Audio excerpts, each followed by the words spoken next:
Mass TV news కి స్వాగతం.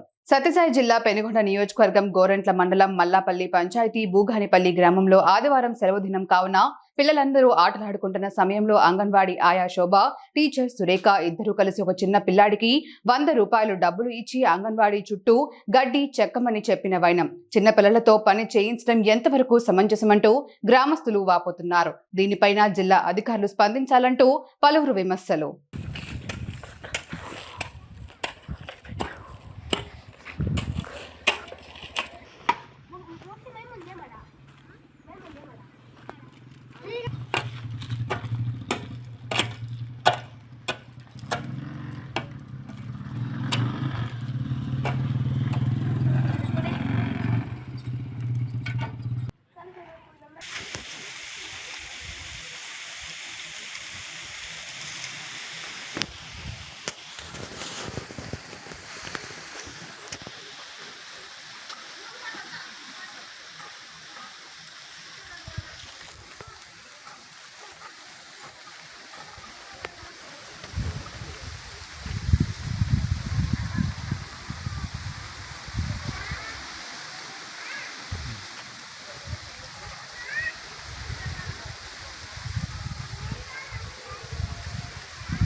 మేము ఆడుకుంటా అంటే పిలిచి గడ్డి చెక్కను సెంటర్ ముందర 100 రూపాయలు ఇస్తానని చెప్పింది.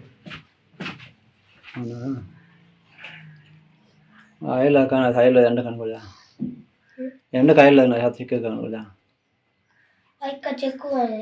అవునా? జ్వరం తినిపిస్తే ఎట్లా? ఎండకి జ్వరం తినిపిస్తే ఎట్లా? నువ్వుకి ఎవడు అట్లా పనులు పోద్దు. చదువుకో, బాగా చదువుకుంటే ఎవడు ఇట్లా పనులు చేసినా? నువ్వు చదువుకోవాలి. ఎండలో గిన్నెలో నీకేం పని? ఎవరు సార్ పిలిచింది? అక్క పేరు ఏం పేరు? ఏం పని చేస్తుంది అమ్మ? సెంటర్లోనా? నువ్వు ఎవరో చిక్కుతా, ఇంకెవరని చిక్కరా? నువ్వు కూడానా? నీకెంత ఇచ్చే డబ్బులు? 100 ఇచ్చినా?